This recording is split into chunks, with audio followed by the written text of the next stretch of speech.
सिंह, आप देख रहे हैं वीएन न्यूज। वक्त हो चला है प्रणाम देवभूमि का। बढ़ते हैं खबर की ओर। पहली खबर हल्द्वानी से है।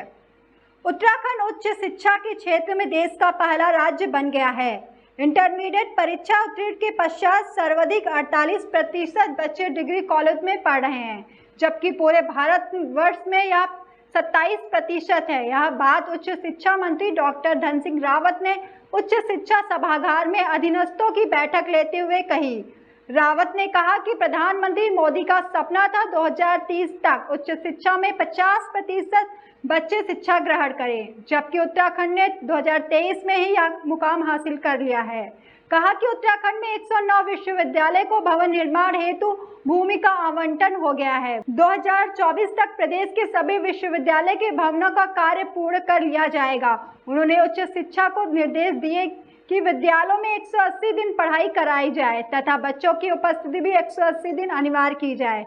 उन्होंने कहा कि प्रत्येक शिक्षा प्राप्त कर रहे प्रत्येक बच्चों का ई ग्रंथालय में पंजीकरण अनिवार्य करवाया जाए। साथ ही बताया कि उच्च शिक्षा में प्रोफेसर एवं स्टाफ का ट्रांसफर को ऑनलाइन कर दिया गया, जिससे पारदर्शी बनी रहेगी। सबसे पहले तो हम अपने प्रदेश में 25 नए मॉडल कॉलेज बना रहे हैं और ये मॉडल कॉलेज ऐसे होंगे कि यहाँ छात्रावास भी होंगे, ई ग्रंथालय भी होंगे, खेल का मैदान भी होगा, पूरी फैकल्टी होगी और NEP 2020 में हम पूरे देश में ये पहला राज्य है कि जो कि 25 नए मॉडल कॉलेज अपने राज्य में स्थापित कर रहे हैं। दूसरा हमने कहा है कि शिक्षा विभाग को कि हर डिग्री कॉलेज में एंटी ड्रग कमेटी बनानी है, क्योंकि 2025 तक हमको उत्तराखंड को ड्रग फ्री राज्य करना है। तीसरा हमने अपने शिक्षा विभाग को निर्देश दिए हैं कि हर डिग्री कॉलेज में G20 के एक कार्यक्रम करना अनिवार्य है। चौथा हमने अपने कॉलेज में कहा है कि एक प्रदेश, एक प्रवेश, एक परीक्षा, एक परिणाम, एक चुनाव और एक दीक्षा। इस पे हमको काम करना है ताकि समय पे बच्चों की परीक्षाएं हो जाएं, समय पे रिजल्ट आ जाए, समय पे दीक्षांत समारोह हो जाए और पूरे प्रदेश में एक नज़ीरे बने कि भाई उत्तराखंड राज्य में उच्च शिक्षा में बहुत इनोवेटिव काम हो रहे हैं।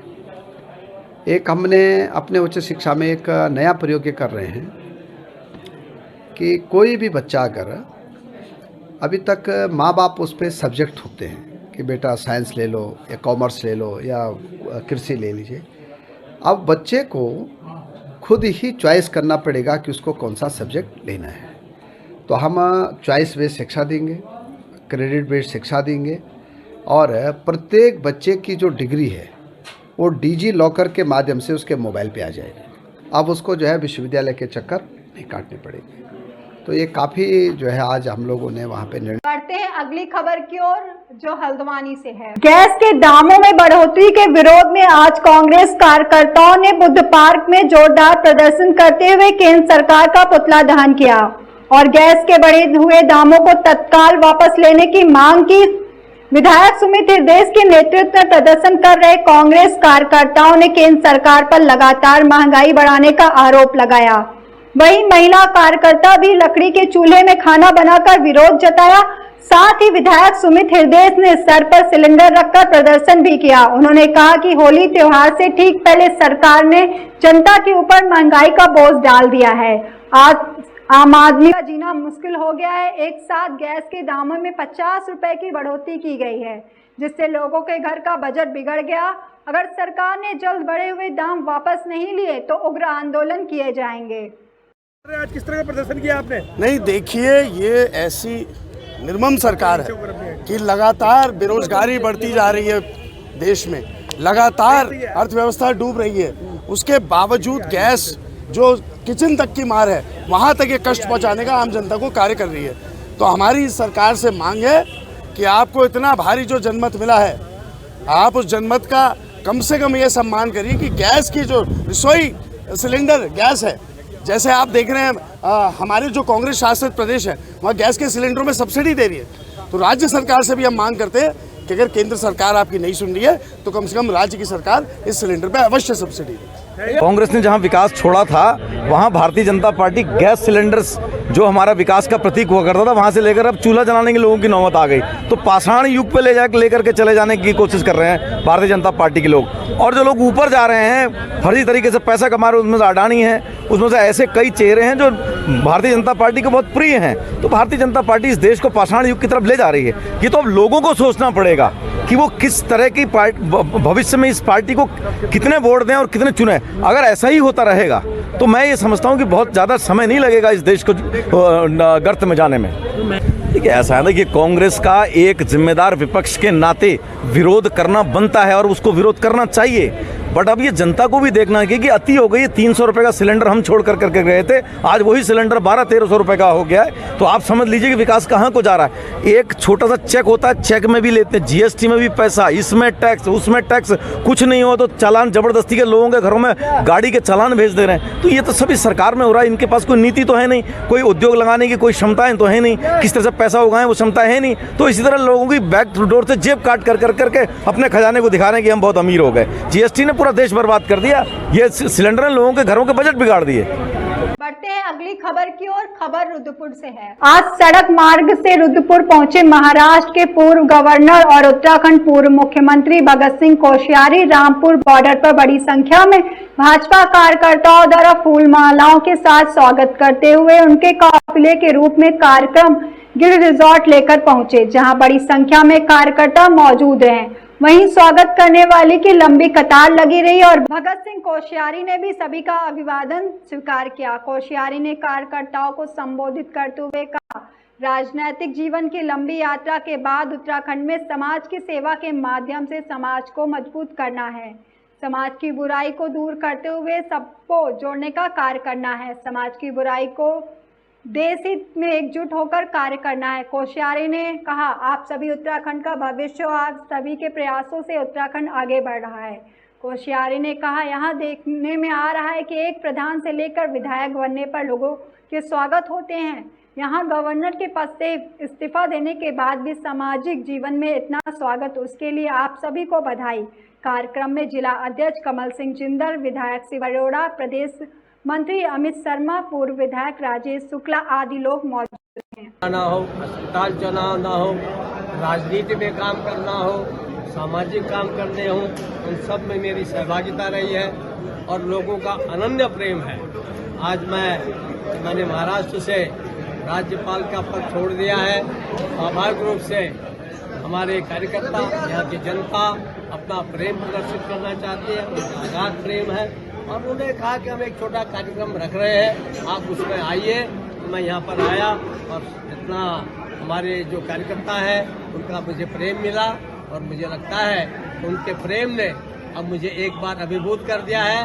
अब मैं अपना जीवन का जो भी समय बचा है, उत्तराखंड कैसे आत्मनिर्भर बने, उत्तराखंड में पलायन कैसे रुके, उत्तराखंड किस प्रकार से यहाँ जो बुराइयां समाज में आ रही वो दूर हों, उस दिशा में कुछ काम कर सकूं। क्योंकि राजनीति में बहुत काम कर चुका, वो एक महत्वपूर्ण अंग है और उस महत्वपूर्ण अंग में केवल मैं ही नहीं करना चाहता बल्कि सबका साथ लेकर के और विशेष करके मीडिया का तो ज्यादा ही साथ लेकर के मैं चाहता हूं कि हमारा ये उत्तराखंड एक आदर्श राज्य बने। मेरी कल्पना थी कि ये राज्य एकदम गंगा सा पावन होना चाहिए, हिमालय सा स्वच्छ होना चाहिए, उस दिशा में प्रयास करें। सर, आपके आने से राजनीति में हलचल मच चुकी है, क्या कहेंगे उत्तराखंड? देखिए, राजनीति में तो हमेशा ही हलचल होती है, अगर हलचल नहीं होगी तो राजनीति नहीं होगी। अब बढ़ते हैं अगली खबर की ओर। खबर रुद्रपुर से है। रसोई गैस के दाम बढ़ाने के विरोध में कांग्रेस कार्यवाहक महानगर अध्यक्ष सीपी शर्मा के नेतृत्व में कांग्रेसियों ने डीडी चौक पर जोरदार प्रदर्शन किया और नारेबाजी की बीच केंद्र सरकार का पुतला फूंका। इस दौरान सीपी शर्मा ने कहा कि मोदी सरकार लगातार सिलेंडर की कीमतें बढ़ा रही है, जिससे आमजन का जीना मुहाल हो गया है। भाजपा सरकार ने उज्ज्वला योजना के तहत किए गए सिलेंडर से लुभावना सपना दिखाया था, लेकिन अब वे लेना भी मुश्किल हो गया है। जब गैस सिलेंडर 400 को था तब उसमें महंगा बताकर भाजपा का नेता प्रदर्शन कर रहे थे और शोर मचाते थे। आज उनकी सरकार ने उसी गैस सिलेंडर को 1150 रुपए पहुंचा दिया है। होली के समय में जब पहले से लोग घटी आमदनी से पीड़ित हैं, बेरोजगारी से पीड़ित हैं, सरकार रोजगार नहीं दे पा रही। ऐसे समय में महंगाई की मार से लोगों को दिक्कतें हो रही है। भाजपा सरकार किस कदर क्रूर और निर्मम हो गई है। महंगाई घटाने का वादा कर सत्ता पाने वाले लोग आज दिन प्रतिदिन दाम बढ़ाकर जनता की जेब को लूट रहे हैं। महिलाएं रसोई का बजट बनाते बनाते घरों के हालात से जूझ रही हैं। धोखेबाज भाजपा सरकार कभी भी जनता की हितैषी नहीं हो सकती है। आगामी चुनाव में ऐसी जनविरोधी सरकार को सत्ता से बाहर कर सबक सिखाने की जरूरत है। वहीं कांग्रेस ने आम जन को राहत देते हुए कांग्रेस शासित राज्यों में गैस सिलेंडर के दाम 500 किए हुए हैं। पुतला फूंकने वाले में सुनील आर्या, सतीश कुमार, योगेंद्र चौहान आदि लोग मौजूद रहे। होली के ठीक पहले गैस सिलेंडर में अप्रत्याशित वृद्धि को लेकर प्रांतीय उद्योग व्यापार प्रतिनिधि मंडल की युवा इकाई के जिला अध्यक्ष सौरभ भट्ट के नेतृत्व में व्यवसायियों द्वारा होली उत्सव से पूर्व गैस सिलेंडर दामों में की गई बेतहाशा वृद्धि का बुध पार्क हल्द्वानी में विरोध प्रदर्शन किया गया। प्रांतीय उद्योग व्यापार प्रतिनिधि मंडल के निवर्तमान प्रांतीय नवीन वर्मा ने दिन प्रतिदिन बढ़ती महंगाई को सीधे सीधे जनता के साथ धोखा बताते हुए कहा कि पहले ही कारोबारी ऑनलाइन खरीदारी, जीएसटी आदि के गणित से परेशान हैं, वहीं अब इस तरह से गैस सिलेंडरों के दाम में बेतहाशा वृद्धि कर सरकार छोटे कारोबारियों की कमर तोड़ना चाहती है। जिला युवा अध्यक्ष सौरभ भट्ट ने कहा कि वर्तमान दरों के हिसाब से परिवारों को एक सिलेंडर खरीदने के लिए अब जहां 1123 रुपए कीमत चुकानी होगी, वहीं व्यवसायियों को 2172 रुपए देकर गैस सिलेंडर का प्रयोग करना होगा। ऐसे में जहां निश्चित ही परिवारों की रसोई का गणित बिगड़ना तय है, वहीं छोटे कारोबारियों के लिए भी इतने महंगे सिलेंडर खरीदकर कारोबार करना मुश्किल होगा। वहीं जिला महामंत्री हर्षवर्धन पांडे ने कहा कि व्यापार मंडल इस तरह से आए दिन ऊट पटांग मूल्य वृद्धि को चुपचाप सहन करने वाला नहीं है। इसके विरोध में व्यापारियों द्वारा व्यापक जन आंदोलन चलाया जाएगा। महिला इकाई की जिला अध्यक्ष कुसुम दिगारी ने विरोध करते हुए कहा कि व्यापार मंडल की महिला इकाई सीधे रसोई से जुड़े इन विषयों पर बिल्कुल भी चुप बैठने वाली नहीं है। अभी होली का त्योहार है, होली के बाद गैस सिलेंडरों की बेतहाशा बढ़ती दरों के खिलाफ घर घर जाकर महिलाओं को संगठित करने का कार्य किया जाएगा। देखिए, जिन उद्देश्य के कारण भाजपा की सरकार को जनता द्वारा चुना गया था, आज दिन प्रतिदिन जिस हिसाब से महंगाई बढ़ रही है या और भी जिन क्षेत्रों में हम देख रहे हैं कि दिक्कतों का सामना आम जन को करना पड़ रहा है, तो ये बहुत ही एक शर्मनाक स्थिति है। क्योंकि आज कल ही जो होली से पहले 50 रुपये घरेलू सिलेंडर बढ़ा दिए गए हैं, 350 रुपये जो है आपके कॉमर्शियल सिलेंडर की गैस के रेट बढ़ा दिए गए हैं। तो ये किस प्रकार की होली की बधाई है, समझ में नहीं आ रहा है। होली की बधाई है या होली की एक हमको आज, क्योंकि लोगों के घरों में पकवान बनते हैं, 10 चीज़ें होती हैं, तो ये बहुत ही एक चिंताजनक विषय देखने को मिल रहा है। जिला अध्यक्ष महिला प्रकोष्ठ से हूँ। आज हम लोग इसलिए बैठे हैं, हमारे भाई भी हमारे साथ हैं और हम लोग सब इसलिए आए हैं क्योंकि जैसे आपने सुना होगा कि जो सिलेंडर्स हैं वो दाम काफ़ी बढ़ चुके हैं। ये बहुत दुखती हुई हाथ रखती है सरकार, जिससे कि जो एक बहुत इम्पॉर्टेंट चीज़ है, जिससे कि घर का चूल्हा भी नहीं जल सकता, खाना नहीं बन सकता। इसके अलावा आपके जो कारोबारी हैं, छोटे छोटे स्टॉल्स हैं जिनके, या फिर कोई रेस्टोरेंट वाले हैं या होटल्स हैं, उनको सिलेंडर्स के बिना तो कोई भी काम नहीं हो सकता। क्योंकि देखिए लकड़ी है नहीं, चूल्हा आदमी चला नहीं सकता, अलाउड भी नहीं है। तो वो ऐसी ऐसी चीज़ों को ढूंढते हैं जिससे कि इंसान मजबूर हो जाए उन चीज़ों को देने के लिए, क्योंकि सिलेंडर नहीं होगा तो खाना बनेगा नहीं।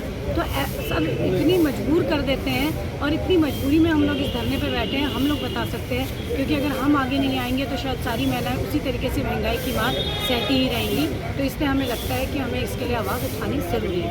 अब बढ़ते हैं अगली खबर की ओर। खबर हल्द्वानी से है। चीर बंधन और रंग डालने के साथ गुरुवार को उत्तराखंड समेत पूरे कुमाऊं में खड़ी होली की भी शुरुआत हो गई है। घरों में लोगों ने अपने देवताओं को रंग चढ़ाया और पितरों को याद किया, साथ ही अबीर गुलाल रंग कर एक दूसरे को होली की बधाइयां दी। आपको बता दें कि कुमाऊं में चीर या निशान बंधन की भी अलग विशिष्ट परंपराएं हैं। इनका कुमाऊनी होली में विशिष्ट महत्व है। होली काष्ठी के दिन ही कुमाऊं में कुछ मंदिरों में चीर बंधन का प्रचलन है, पर अधिकांश गांव में, शहरों में सार्वजनिक स्थानों में एकादशी का मुहूर्त देखकर चीर बंधन किया जाता है। इसके लिए गांव के प्रत्येक घर से एक एक नए कपड़े के रंग बिरंगे चीर के रूप में लंबे लट्ठे पर बांधे जाते हैं। इस अवसर पर कहले बांधी चीर हो, रघुनंदन राजा सिद्धि को दाता, गणपति बांधी चीर हो जैसी होलियां गाई जाती है। इस होली में गणपति के साथ सभी देवताओं के नाम पर लिए जाते हैं। कुमाऊं में चीर हरण का भी प्रचलन है। गांव में चीर को दूसरे गांव वालों की पहुंच से बचाने के लिए दिन रात पहरा दिया जाता है। चीर चोरी चले जाने पर अगली होली से गांव की चीर बांधने की परंपरा समाप्त हो जाती है। कुछ गांव में चीर की जगह लाल रंग के झंडे निशान का भी प्रचलन है, जो यहाँ की शादियों में प्रयोग होने वाले लाल सफेद निशानों की तरह कुमाऊं में प्राचीन समय में रही राजशाही की निशानी माना जाता है। मनाया जाते पारंपरिक तरह से मनाया जाता है। जिस प्रकार से आज वर्षों से ये होली मनाया जाए, बहुत पुरानी होली भी ये जो है पारंपरिक ढंग से हरिपुर नायक की होली मनाया जाता है। यहाँ पर हमारे सभी बच्चे से लेकर बूढ़े लोग एकत्रित होकर कम से कम यहाँ पर हम लोग 120 परिवार है। यहाँ पर स्ट्रेंथ की बात करो तो 300-400 लोग हो जाते हैं, जहाँ पर बड़ी सौंदर्य और बड़ी अच्छे ढंग से यहाँ पर जो होली मनाई जाती है। इसको मैं विगत 40-50 साल से तो मैं ही देख रहा हूँ इस होली को मनाते, बहुत ही अच्छे ढंग से हरिपुर नायक की होली मनाई जाती है। आपका नाम? मेरा नाम दरवान सिंह राठौर जी। जिस तरीके से कुमाऊं में क्या होता है कि हमारे यहाँ पे होली की कई सारी विधाएं हैं, जिसमें बैठकी होली है, खड़ी होली है। हालांकि शिवरात्रि के दिन से हमारे कुमाऊं भर में जो है होलियाँ शुरू हो जाती हैं। और अगर हम हरिपुर नायक की बात करें तो यहाँ पर जो है हमारे पास में जब से हम लोग बहुत छोटे थे तब से हमने ये चीर देखा है। यहाँ पर पूरे गांव भर में जो है होली का जो चीर होता है, आज पहला दिन है। होलाष्टक के बाद से आज से रंग पड़ना शुरू हो गया है, जिसके बाद होली का चीर बज रहा है। और हम ये देख रहे हैं कि हम बचपन से हालांकि आज तक तो होलियों में सिर्फ शामिल हुआ करते थे। पुरानी पीढ़ी जो थी उनके पास में सारी विधाओं की जानकारी है, किस तरीके से बैठकी होली होती है और खड़ी होली का आयोजन किया जाता है। महिलाओं की होली अलग तरीके से चलती है। यही सारी होलियाँ उसमें कुमाऊनी होली हैं वो जो गाई जाती हैं। अभी हम देख रहे हैं जिस तरीके से, जैसे आपने कहा कि युवाओं में अभी जो है इसको लेकर के बहुत अधिक प्रचलन नहीं है, या फिर ऐसा कह सकते हैं कि युवा जो है बहुत अधिक इसमें भागीदारी नहीं अपनी सुनिश्चित करते हैं, जिसके कारण ये परंपरा जो है आगे नहीं निकल पा रही है। ऐसा भी नहीं है, बहुत सारे युवा शामिल होते हैं, उनमें इसको लेकर थोड़ा जागरूकता भी है। वो चाहते भी हैं कि ये विधा का संरक्षण हम भी लें और आगे उत्तराधिकारी बन करके अपनी इस परंपरा, इस संस्कार, इस संस्कृति को जो है इसका निर्वहन आगे करते रहें। होली के पर्व को लेकर डोईवाला पुलिस ने आपसी सौहार्द बनाते हुए होली का त्योहार मनाने की अपील क्षेत्र के जनप्रतिनिधियों और पीस कमेटी के लोगों से की। कोतवाली प्रभारी निरीक्षक राजेश शाह ने कहा कि सभी लोग आपसी भाईचारे के साथ रंगों के पवित्र त्योहार को मनाएं।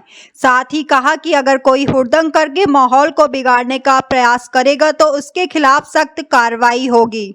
होली के पर्व को शांतिपूर्वक संपन्न कराने के उद्देश्य से आज थाना परिसर में एक गोष्ठी का आयोजन किया गया था। इसमें तमाम जनप्रतिनिधि और अन्य गणमान्य लोग थे। इनको आम जनता को पुलिस के द्वारा इनके माध्यम से मैसेज दिया गया है कि शांतिपूर्वक त्यौहार को संपन्न करें, और अगर कोई किसी प्रकार का हुड़दंग करता है या कोई अवांछनीय गतिविधि करता है तो उसके खिलाफ कठोरतम कानूनी कार्रवाई की जाएगी।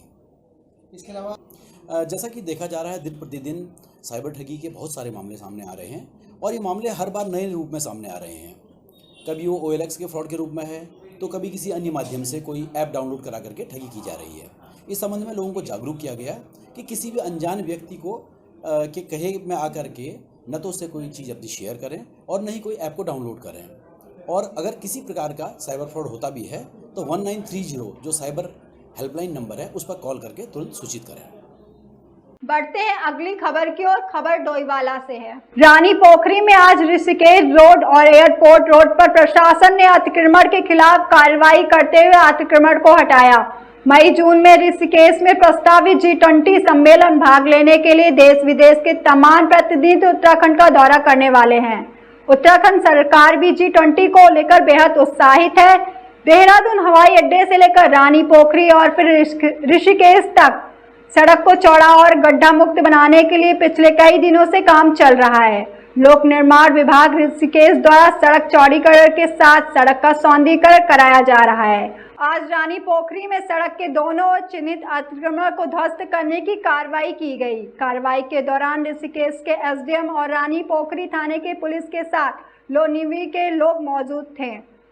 तो मिले हैं साहब, पर ये है कि ये कहते हैं मकान आबादी में इसको नहीं तोड़ेंगे हम, अब उसके बावजूद भी तोड़ रहे हैं, जबकि ये 100 साल पुराना मकान बना हुआ है। यहाँ पे 5 परिवार तो हमारे ही हैं, 2 परिवार हमारे ताऊ जी के हैं। चौथी पीढ़ी इस पे ये जी निर्भर, ये इस मकान मतलब इस मकान समझो ये पुराना। पहले तो मना कर रहे थे जी PWD वाले कि हम नहीं तोड़ेंगे, पुराना आबादी वाले मकान पे नहीं छेड़ेंगे। अब ये छेड़ रहे हैं, इसको तोड़ रहे हैं, ज़बरदस्ती तोड़ रहे हैं, क्या करें। उन्होंने बना रखा जी, पता नहीं क्या क्या, हमको उस बारे में कोई पता नहीं है। अभी तक आपको मुआवजा नहीं मिला है। नहीं मिला है। अब जो में चल रहा है जी ये सीधे सीधे कानून का उल्लंघन करने हैं, बस गरीब जनता को सता रहे हैं। ये बताइए कि हमारे छोटे छोटे बच्चे हैं, पढ़ रहे हैं, सारी हमारी दुकान से ही रोजी रोजगार है, वो सब आप लोगों ने हमारा छीन लिया, मुआवजा भी नहीं दिया, कहाँ जाएं? ऊपर से कमरे वगैरह सभी पीछे कर दिए। इतना नहीं बोला था इन लोगों ने कि इतना तोड़ेंगे। सिर्फ इन्होंने 2 दुकान गई थी, 2 दुकान आगे का बोला था, आगे पोर्शन का पुराना सब तोड़ दिए। बताइए हम कहाँ जाए बच्चों को लेके? सामान हमारा सारा आंगन में बिखरा पड़ा है। 1947 से पहले का ना तो सरकार ने हमारी मदद करी और इस पर कि थोड़ा वेट तो कर सकते हैं ना कि बड़ी अंदर मुश्किल ये इतना उन्होंने नहीं बोला था, ऐसे नहीं तोड़ना चाहिए था, जब नहीं है इतना वो कैसे जमा करेंगे? स्कूल है, पेपर्स है, हमारे बोर्ड के पेपर है, हम कहाँ जाएंगे अब? ये जो अतिक्रमण है यहाँ इस वाले भाग में, रानी पोखरी वाले भाग में 21 मीटर चौड़ाई में विभाग के नाम ज़मीन थी और अभी जो है मौके पर ये मात्र 11 मीटर ही सड़क थी। तो इसको आज इनको पूर्व में भी ये मामला कम से कम 2014-15 से गतिमान था। इससे पहले भी इन लोगों को कई बार नोटिस दिए गए हैं, अखबार में पब्लिश किया गया था कि भाई आप अपना अतिक्रमण हटा लें, और इससे पहले इनको 28 तारीख को नोटिस दिया गया था।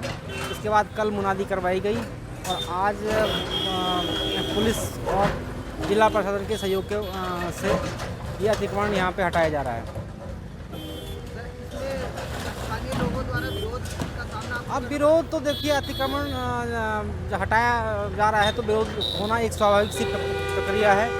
तो लेकिन लोग अब समझ गए हैं कि भाई अतिक्रमण है तो इसको हटना ही होगा। तो आज कई लोग सहयोग भी कर रहे हैं। और फिलहाल इस वक्त की खबर में इतना ही। तमाम देश दुनिया की खबर को देखने के लिए बने रहिए BN न्यूज़ के साथ। अभी दीजिए इजाजत, नमस्कार।